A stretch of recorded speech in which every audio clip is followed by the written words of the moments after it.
What's going on, y'all?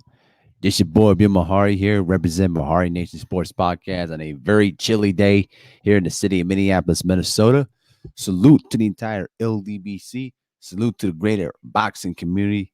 Welcome to another episode of Boxing Talk, where we discuss all boxing related topics, news, and historical stuff on the board. You know what I'm saying? And I appreciate all the subscribers and supporters that have been on the channel, though, man, from the ground up. And we're just gonna get bigger and better. So, a lot of stuff to talk about in boxing this week. You know, obviously what happened to Earl Spence Jr. And as I said, you know, hearts and prayers go out to his family as the news is coming out. He's gonna make it out of there okay. But hopefully, you know, he learned his lesson from that whole experience, and hopefully that doesn't happen again, and he can only come back stronger than ever. So I'm not going to dwell. I'm going to just leave it at that. What happened to James Ali Bashir? Hoping hearts and prayers go out to him and his family as he's going to try to heal from this brain bleed incident. But, you know, last time I heard, it's not looking really good right now. So I only hope for the best for him, and I'm just going to leave it at that. But enough of the heartfelt warm stories and everything else in between. Let's get down to it, though. I'm not going to go out line for too long. So, you know, because I got a lot of stuff I got to take care of at home. So let's get down to it. So what I've been specking around this week is, you know, that Oleksandr Usyk has been basically calling out Deontay Wilder last few days. William Scoot Arnett, my brother, how you doing, man? Hey, I'm going to tell you something right now. Zion Williamson, I've been highly impressed. Yes, absolutely. And can we stop, you know, putting him in the class of LeBron James right now? Let's let him develop and let us see how his career turns out. I hate it when the mass media does that to these outstanding athletes. Listen, he hasn't even played one NBA regular season game yet. Let's wait until then. Jeffrey Thompson, what's going on, brother? How you doing, though, man? Samuel S., my Eritrean brother from the UK. What's going on, brother? E. Woodson, my brother. How you doing, man? Thank y'all for coming in. Appreciate all the support. So let's get down to business here. As I was saying, Oleksandr Usyk is basically fighting some nobody on the zone, and I have no interest in watching that fight anyway because he's not interested. But let me just get down to it, okay? So this week, it was off of a recent interview that he did. I forgot who did the interview, but he basically was saying that Wilder would be an easier fight, and then Tyson Fury would be a harder fight. But then afterwards, he later retracted. He said that he was only joking and all that. But let me just say it like this, though, okay? All what's happening right now is this: Matchroom and Eddie Hearn and Oleksandr Usyk are clout chasing off of Deontay Wilder's name to try to get casual fans to purchase the zone and watch Oleksandr Usyk fight. Okay, that's all they've been doing all this time. You understand? The thing is this: we as the boxing fans are not going to be fooled by that kind of rhetoric, because here's the thing: Oleksandr Usyk, if he stepped into the ring with Deontay Wilder right now, he's getting his head taken off. Okay. He's getting his head taken off. It's going to be an easy fight for Deontay Wilder. It would only take about 3 to 5 rounds to figure this guy out. Okay. Y'all hold on one second.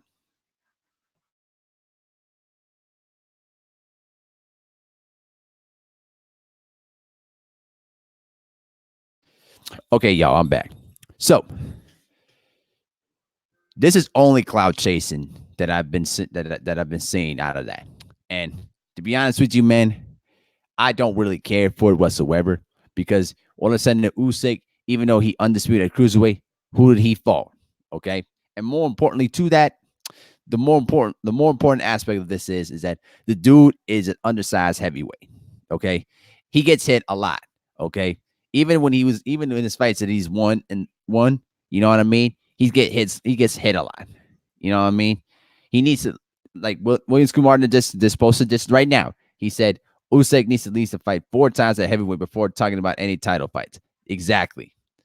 This man is about to have his first, maybe was it his first or second fight at heavyweight? I think it's probably his first. But the truth of the matter is this: the man hasn't proved anything at heavyweight to warrant anything that gets him a title shot with any of these top heavyweights. And if he even fought against Fury or Wilder or Joshua, he's getting put to sleep. All right, because he gets hit a lot.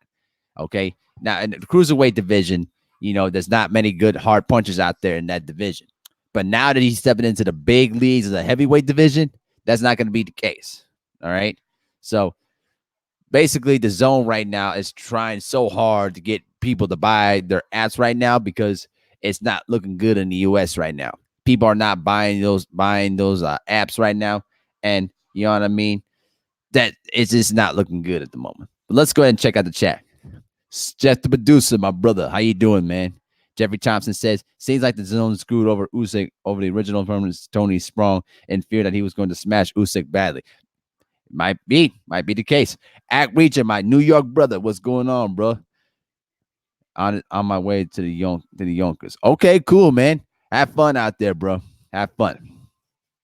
But the bottom line is this: Deontay Wilder has got bigger things to worry about at this point. Y'all hold on one second.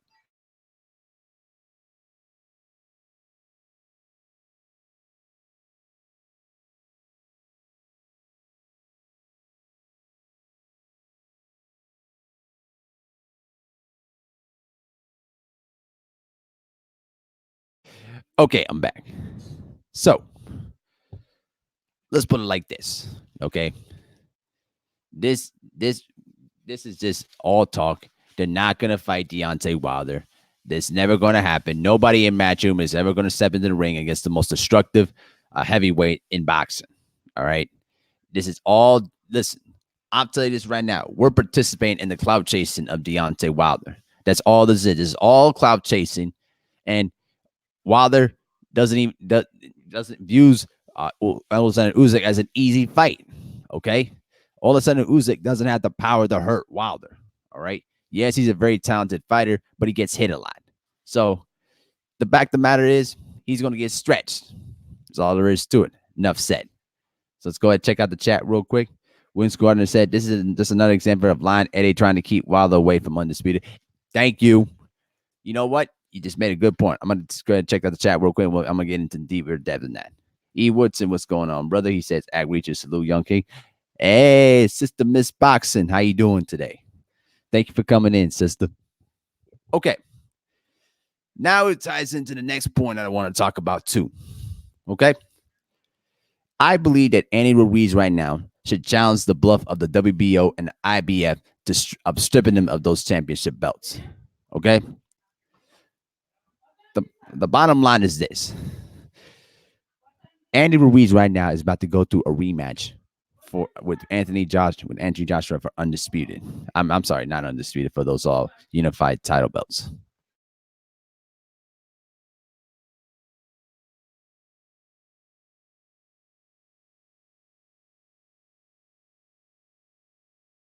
Okay, so people are basic. Hold on, let me get this dude out of here. Let me get this dude out of here. You're out of there. This dude is nothing but a troll, though, man. So away with this dude. Forget him. Anyway, let's get back to this action, okay? The truth of the matter is this. Wait, what I was about to say. There we go. Now I'm back in the flow of things. So Ruiz is about to rematch Joshua for the unified belts, okay? Now, I believe that Ruiz is going to knock out Joshua again, but even worse. You understand? But the truth of the matter is this. I believe that Andy Ruiz should challenge Eddie Hearn, should challenge both of those sanctioning bodies' bluff, okay? Because, listen, there's a lot of huge money coming in on the table if you decide to put all the belts on the line. But also the key point that we also have to include in all this scenario is that the PBC does not recognize the WBO, because we all know the WBO likes to play on a lot of political madness when it comes to their championships. Okay, so the thing is this: I believe in my heart of hearts that Andy Ruiz should go in there and challenge their bluff. He's saying like, okay, you want to try to strip the belts? I'm going to go for undisputed for all the marbles, and you're going to make a lot of money out of this.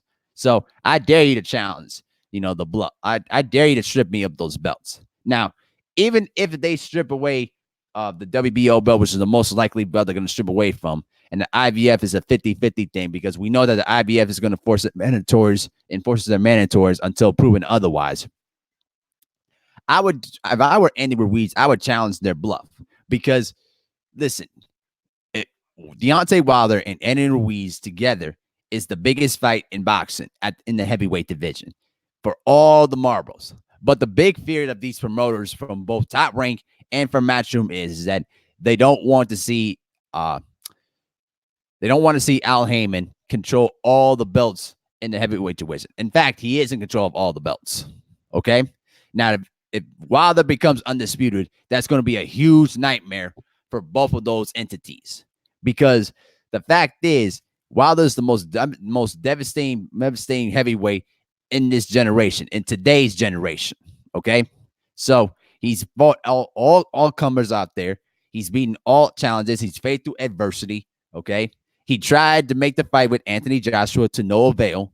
Okay, so at the end of the day, though, man, this comes down to is that if the sanctioning body decides to strip away those belts, this is just only going to prove the point how corrupt the sport is again.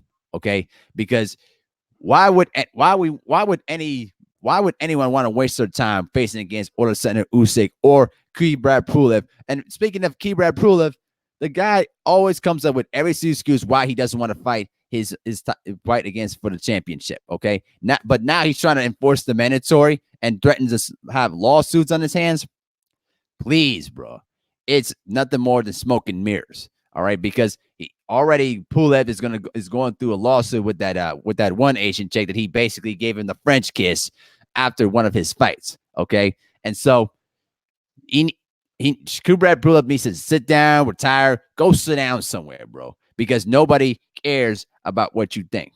All right, that the thing is this: I think that Andy Ruiz should really challenge their bluff and try to enforce them to strip those belts. If the huge money pot is with Wilder, you wouldn't be dumb enough to try to strip away of those belts to get out of the way from making that happening? I don't know. That's something to think about. William Scoot Arnett says, I really doubt that AJ will beat Andy Ruiz. AJ has too many things to fix in order to beat Ruiz. Never gonna happen. Agreed. I definitely agree. The one thing that I don't like with Anthony Joshua is that he's way too stiff. Okay, the dude does not move his head. He don't move his body. Okay, he don't have good defense. Okay, the guy he gets hit with a lot of punches, especially through basic jabs. I mean, I remembered the fight against Oleksandr Povetkin. He got hit with jabs. He got hit with basic jabs, and his nose was already bleeding in the second round. That, to me, and from my perspective, sold on me to the fact that, you know what, Wilder can beat Joshua real easy because Joshua don't move his head. And then the day of the fight against Andy Ruiz, Joshua was putting so much pressure on himself. You know what I mean? People were just putting so much pressure on this kid to top what he did, that the fact is that he came in there distracted. He got knocked out in sparring too, and it was just a complete mess. And right now, listen, they're trying to hold on. Let me give him a wrench real quick. There you go, E. Woodson. You wrenched up. But let me get back to this work. Let's get back to this work. Okay, so the fact of the matter is this: Joshua right now is under more pressure than ever to beat Ruiz, because the most appropriate, the most politically right thing to do is for Ruiz to beat Joshua, because then we could have a chance for undisputed. But I highly doubt that would happen if they strip away the belts. Now, if Joshua goes on and wins, then they're going to stay far, far away from Deontay Wilder. They've already done it more than once. So I don't believe for a second that Joshua would ever want to go in the ring with Wilder, even if the money is really, really good. Okay. Joshua has no confidence in himself to beat any of the top heavyweights. And that's a fact. All right. BB Boxing, what's going on, brother? He says, salute, Abil. They're going to enforce a mandatory with Usyk for the WBA, and if Ruiz wins again. Right. Definitely agreed. Actually, it's a WBO, not the WBA. It's a WBO. Because the WBO is always on some political corruption. Okay, they favor Matchroom, and they also favor the Top Rank. Okay, why do you think they haven't done any fights with PBC? Isn't that a coincidence? Just saying. So, then the day though, man, I really would try. If I were Ruiz, I would focus on Joshua. Get rid of him. Show him that the first fight was not a fluke, that it was actually a legit win. Okay. And then after that, I would challenge the sanctioning bodies to, challenge their ruling and probably enforce them that, listen, I want to do a voluntary defense of those belts for Wilder. Okay. And if there's a lot of money on the table, I highly doubt that the sanctioning bodies will get in the way of that. But again, this is boxing. A lot of political stuff is going to get in the way of that. So be aware as the time unfolds after the Joshua and Ruiz fight. So let's go ahead and check out the chat real quick. Oh, E. Woodson says, William Scoot Honor, salute OG. William Scoot Honor says, salute Woodson. E. Woodson says, Queen Denise. Denise Wars, what's going on, sister? How you doing? Samuel S., my brother, said, Ruiz is getting stripped of the WBO if he beats AJ. The fix is already in. Usyk says he wants a shot at the belt ASAP. Yeah, unfortunately, I really believe that's going to happen too, Samuel. Definitely agreed so. But like I said before, I really believe that he should challenge their bluff. Like, bro, you want to try to strip their belts? Come get it. I dare you to do it. Challenge their bluff. See if they're going to try to really strip you of the belts. All right, make the sanctioning body sweat. Like, if you're gonna strip away the belts, okay, you can strip me of the belts. We're gonna still make huge amount of money because both Ruiz and Wilder are the two best heavyweights in boxing right now, not Anthony Joshua. And it is what it is. So, Robert Stewart, what's going on, brother? How you doing though, man? Denise Ward says, E. Wilson, salute. Okay, so let's move on to the next subject in hand here. Okay, I wanted to talk about about the whole Sergey Kovalev situation. Now, if you guys watched Trill Boxing Talk yesterday, salute the Black Fight Fan TV, basically reading out the entire, incident with Sergey Kovalev and that white chick that he was involved with at the cabin, though, basically beating the crap out of the dog and everything else. I'm not going to go too much into depth of that because most of us has already heard it already. You know what I'm saying? But here's what's really disgusting about this whole situation, okay? What really disgusting about this whole situation is that this guy, Sergey Kovalev, is a repeat offender, okay? This guy is a guy that loves to abuse women nonstop every single day, okay? But where is the media coverage on that issue? Because remember, as I remember back in 2011, 2012, okay, after what happened between Floyd Mayweather and one of his baby mothers, okay, what did the ESPN do? They staged an entire campaign against Floyd Mayweather to try to rip him as a man, as a black man, everything else in between. Okay. But the fact of the matter is this: where is that same smoke when it comes to Sergey Kovalev, who's a repeat offender, who's a confirmed racist after making one of those little kids wear a gorilla short and making fun of Adonis Stevenson? Okay. A couple of years, about 3 or 4 years ago. So are you mean to tell me that, under this kind of privilege, that you're going to protect a guy that's going to keep doing the same behaviors over and over again? Are you kidding me, bro? This guy, to me, should be in jail, or he should be deported back to Russia. Okay. This is the type of behavior that is completely unacceptable.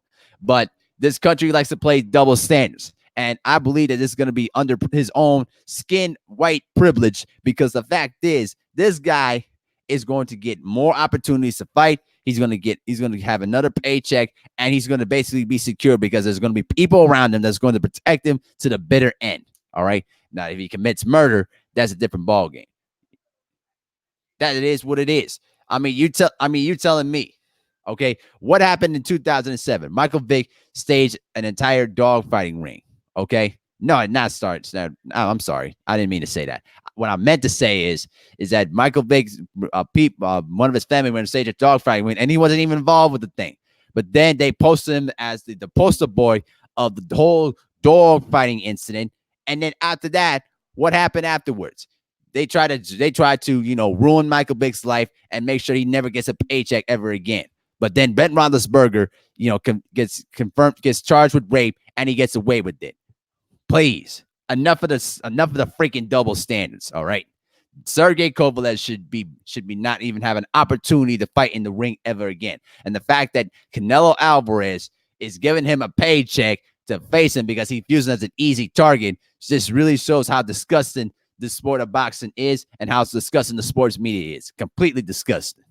So let's go ahead and check out the chat real quick. Williams Gardner says back into the familiar previous subject. He said, Abil, I don't care what anyone else thinks. AJ's definitely chilly. I definitely agree.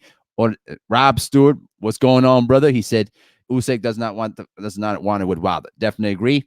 And then Rob Stewart in response said, "It's me, Sergey. It's me, Sergey."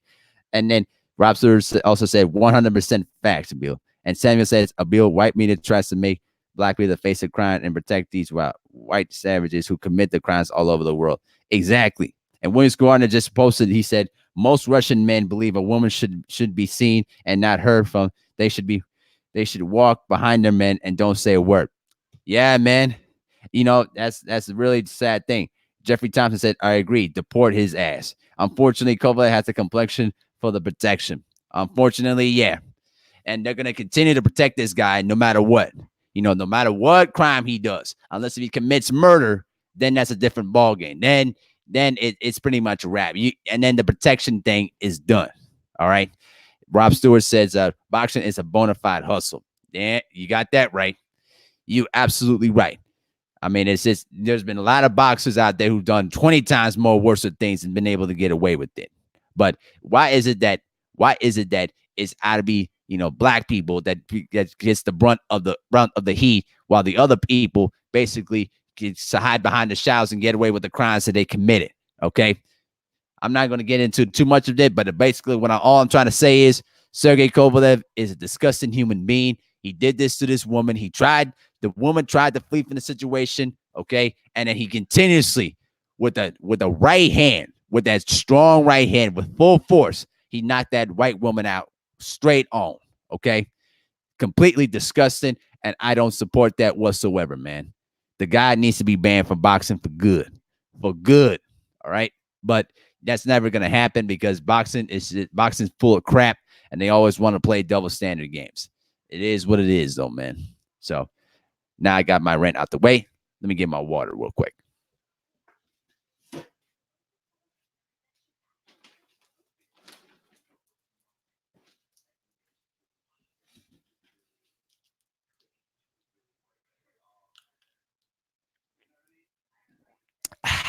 I had to refresh my throat. Jeffrey Thompson says boxing racism is a microcosm of the American institutional racism. Yep, definitely agreed. Definitely agreed to that. Ain't nothing to discuss about that. Now, I wanted to talk about this one other thing though too before I depart. Okay. Now, I also wanted to talk about why I despise Canelo Alvarez deeply. Okay. Listen, don't get me wrong. I believe that Canelo Alvarez is one of the best fighters today. Okay. And he's beaten good people in his resume. He's faced against some of the best. But the way that he moves, the way that he conducts his business in and out of the ring is very, very questionable to me. Okay. Now, perfect example of this. Okay. Right now, he's signed with DAZN, and also Demetrius Andrade is signed with DAZN. Okay. Now, the way Canelo Alvarez likes to move is he wants to fight against easy fights and try to avoid the most limited threat out there, unless there's a huge pot out there to face against a guy that's basically equally caliber or probably better than.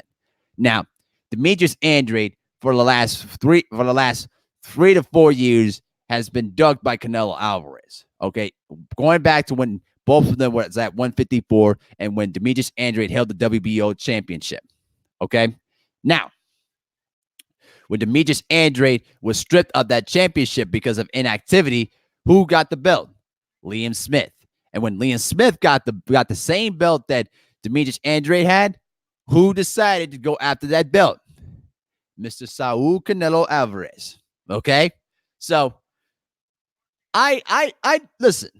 I respect Canelo Alvarez's ability and that he comes to fight, but the way that he decides his opponents and the way he does business with Golden Boy leads to be desired for me. Okay, and the fact that he's ducked that, and also another thing that he also got the WBC franchise title belt under his wrap. After spending years and years ducking against good fighters, now the WBC is basically giving him the guaranteed right to duck people at any given time he wants to. Now you want to sit up. Now you want to sit up in here and accept the fact that the belts don't mean nothing to you. Well, okay, why are you still fighting for belts then? Are you just fighting for the money? All right, because I can tell you right now, I spoke with a lot of Mexican boxing fans. They don't respect Canelo Alvarez because they believe that Canelo Alvarez only cares about being pretty and not being one of the best. All right. The same thing that was going on with Oscar De La Hoya, though, too. Although Oscar De La Hoya, I can basically say he did fought against, really good competition in his prime. Something that Canelo Alvarez has done monetarily. I should say moderately. Moderately. There you go. So let's see who's ducked. He's ducked Demetrius Andrade. He's ducked Jamal Charlo. And anyone that could tell me who else did he ducked in the chat, that'd be also great. Okay. So the thing is this: Canelo Alvarez feels like he's his own boss. He can do what he wants. That's fine. But the fact is that when we look back at Canelo Alvarez's career, people 10 years, 20 years from now, and when I still was alive, will basically say that Canelo Alvarez was one of the best boxers, of his time. But did he face against the best competition to show his greatness? And to me, he hasn't. He's gotten gift decisions. He's basically survived a draw. But more importantly to that, in the first loss that he had with Floyd Mayweather, CJ Ross counted it a draw. If that isn't corrupt to me, I don't know what is. All right. Canelo Alvarez has been given gifts, basically given, protection, and basically been given a free coast, while all the other people in his weight class of 154 to 160 been basically been doing the heavy lifting. Okay. And he also created his own weight class of 160, 162 or something like that. All right. And thank you, Rob Stewart. Thank you. He ducked the rematch with Andy Lara. But you know what? I will say this though too. When Andy Lara stood up to Canelo Alvarez and questioned his manhood and everything else and said he demanded him to fight him, I will give Canelo credit for this, for basically, saying I ain't letting this slide. I'm gonna fight him. But Oscar De La Hoya never wanted to fight. So both Alvarez and also Oscar De La Hoya, they both ducked that fight because they knew that if Andy Lara won that fight, everybody in their mother wouldn't tell you that Andy Lara won that fight. But because Andy Lara doesn't put his foot on the gas pedal and basically go for broke to beat him, then basically it was been stuck to a controversy. But yeah, he ducked the rematch. No question about it. All right. And right now, he's been ducking Andrade for the last 3 to 4 years. And we're basically sitting here and allowing this guy to have a pass after all the ducking he's done. Please, bro. I listen.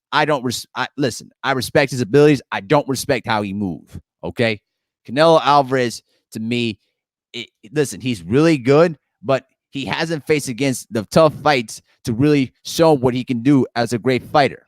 All right, that's what it is, though, man. I can't. I don't like a fighter that basically ducks good fighter, because then then it makes me question. Well, how good would you really were if you would have faced against that certain fighter? We never know that. Okay, so this is why Juan Manuel Marquez doesn't respect Canelo Alvarez. He respects him outside of the ring, but in the ring he don't respect him because he keeps ducking good fighters. And to me, that's a big problem for me. If you listen, in other sports like basketball, football, baseball, you can't duck the best. Okay, you cannot duck the best when you're playing in a playoff format system. This is why I love the NBA. Okay, because in the NBA you got 16 teams. You got 8 teams from the East, 8 teams from the West. Okay, more likely the Final Four are going to be the 2 best teams in the NBA. You can't just sit here and say, "Oh, I don't want to face against that team because they're not interested enough." That doesn't work that way. You got to go in there and beat them in a 7-game series. Unfortunately, in boxing, that's not the case. Any fighter that feels that, oh, I don't need to do this because he doesn't make the money or he's not a huge draw, those are basically ducting words. All right. And I always feel that Canelo Alvarez and Golden Boy have been given into so much protection, including the WBC too. Because you also have to remember too, before the first fight with Gennady Golovkin, the WBC tried to enforce, force Gennady Golovkin as the mandatory. But then Canelo Alvarez was willing to let the WBC strip him of the middleweight title belt, and then basically they created the fight almost a year later.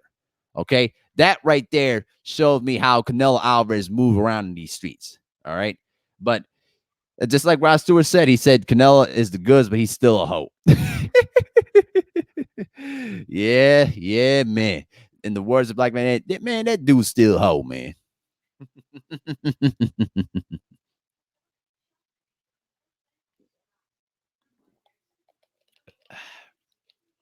So the bottom line is this. Canelo Alvarez, he's a very good fighter. He does so many things in the ring, but the way he moves around these boxing streets, especially on in the business side of things, is less to be desired to me. That's why I can't respect him. Right now he's in the top pound by pound discussion in the top 5, but he's not top 3 in my opinion. You know what I mean? So let's go ahead and check out the chat real quick.